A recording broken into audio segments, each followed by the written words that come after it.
penting. Yang pertama adalah untuk pertumbuhan janin. Jadi ketika hamil, janin itu akan terus berkembang, akan terus bertumbuh. Nah, di sini peran nutrisi itu diberikan. Selain itu, dapat juga meningkatkan kesehatan ibu. Jadi ibu di sini semuanya, ibu hamil itu sangat melelahkan ya Bu ya. Benar? Melelahkan sekali. Maka dari itu nutrisi itu sangat penting bagi ibu semuanya.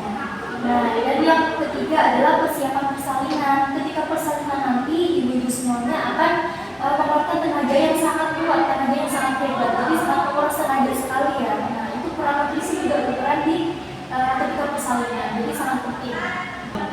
Nah, kira-kira zat gizi super yang wajib ada itu apa aja sih? Nah, di sini saya sudah takut. Yang pertama adalah asam folat ibu-ibu, yaitu menjaga cacat dan juga tabir saraf. Nah, contohnya asam folat adalah seperti makanan-makanan sayuran hijau seperti bayam, kangkung dan lain-lainnya.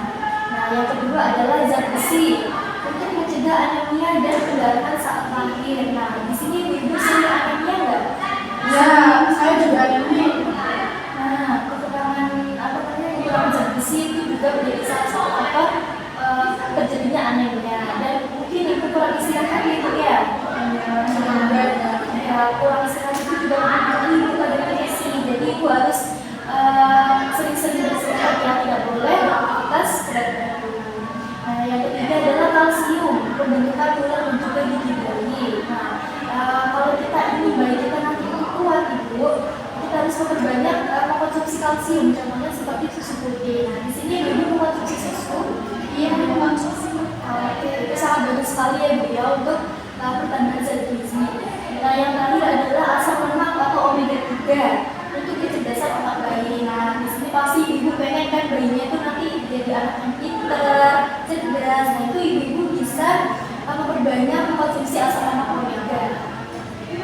Nah, yang selanjutnya adalah tips mengatasi keluhan makan. Nah, di sini ibu-ibu pernah mual di pagi hari? Iya, sering ya. Nah, itu biasa disebut dengan morning sickness. Tipsnya adalah makan dalam porsi kecil tapi sering, misal 5-6 kali sehari. Hindari makanan yang terlalu berminyak atau berbau tajam. Dan selanjutnya adalah ibu pernah sembelih di sini?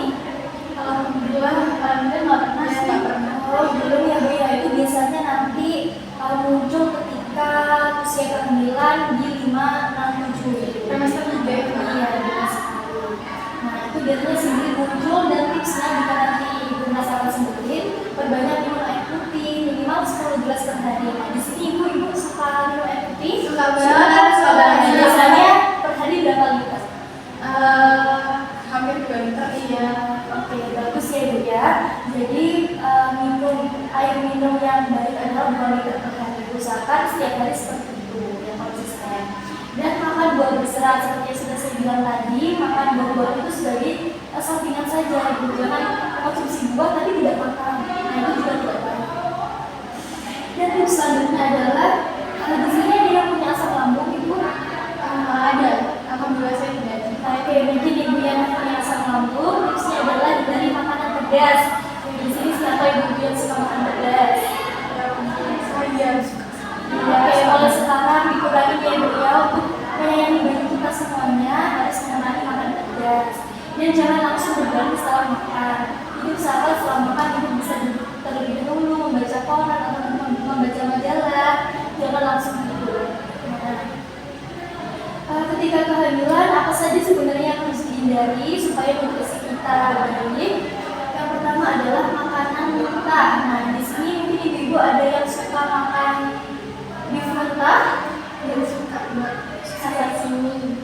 Nah, itu dikurangi ya ibu ya, karena itu tidak baik buat nutrisi ibu kehamilan maupun di janinnya. Nah, selanjutnya adalah kafein berlebih. Mungkin ibu-ibu di sini ada yang suka kopi. Yang suka juga. Itu sebenarnya bagus sih ibu, kopi nggak apa-apa, tapi jangan terlalu berlebihan ya, karena itu bisa mempengaruhi kesehatan janin dan juga ibu pada ibu hamil. Selanjutnya adalah rokok dan alkohol. Mungkin di sini ibu nggak ada ya yang merokok dan juga mengkonsumsi alkohol, tapi suami sih. Nah, itu juga penting ibu. Jadi kalau misal suaminya lagi ngerokok, ibu semuanya jangan dekat ya, usahakan menjauh karena kita menghirupnya itu kita juga termasuk perokok yang berprodukasi. Nah di sini ibu-ibu saya punya tips nih buat memperbaiki nutrisi dalam tubuh ibu dan juga untuk kesehatan janin ibu. Nah di sini ada program isi piringku. Nah kalau ibu nanti bisa berminat, ibu bisa join ke kelas saya ya. Nah di sini isi piringku ada 4 ibu yang sehat. Yang pertama ibu bisa lihat ada karbohidrat. Contohnya seperti nasi, jagung, dan hindari mie ya bu. Walaupun mie instan itu mengandung karbohidrat, tapi lebih baik kita mengkonsumsi karbo yang sehat ya. Yang jelas vitaminnya, dampaknya bagi tubuh. Jadi di sini karbohidrat sangat penting ya ibu ya, karena sebagai sumber energi. Nah lalu yang kedua kita bisa mengisi piring dengan protein hewani, pembentuk sel otak dan juga jaringan tubuh janin. Nah protein hewani contohnya seperti apa? Ibu mungkin tahu telur. Nah telur ayam itu sangat bagus sekali ibu untuk perkembangan sel otak dan juga jaringan tubuh pada janinnya. Nah selain telur ayam, daging ayam juga bermanfaat untuk nutrisi. Dan selanjutnya adalah protein nabati pendukung pertumbuhan janin. Nah, contohnya seperti tempe dan tahu. Nah, mungkin di sini ibu ada yang sering masak tempe dan juga tahu. Oke, tapi jangan berlebihan ya ibu ya. Lantas tiap hari tempe sama tahu aja. Jadi selang-seling aja bisa nih. Nah, Senin ibu konsumsi tempe, biasanya konsumsi tahu, biasanya lagi mungkin telur. Nah, yang terakhir adalah sayur dan buah, sehat untuk cegah sendiri dan juga vitamin. Nah di sini makanan buah favorit itu apa? Banyak sih mbak, sama nasi. Makanan nasi ya. Iya, usahakan dibanding dulu ya ibu. Kalau ini nggak apa-apa kan ya mbak? Nggak apa-apa sesekali aja ibu, jangan keterusan ya. Nah, buah seperti yang saya bilang tadi, seperti dijadikan sampingan saja. Setelah makan nasi yang mengandung karbo, mungkin kita bisa mencuci mulut ya bu ya, kalau bahasa kerennya sekarang ya, sebagai dessert. Nah, baik ibu-ibu di sini, saya tadi sudah mempromosikan isi piringku ya bu ya, itu bisa dipraktekkan di rumah masing-masing untuk memperbaiki nutrisi dalam tubuh ibu dan juga janin yang ada di dalam. Baik ibu-ibu, mungkin sekian saja edukasi dari saya. Mungkin ibu-ibu ada yang mau ditanyakan? Sudah ada.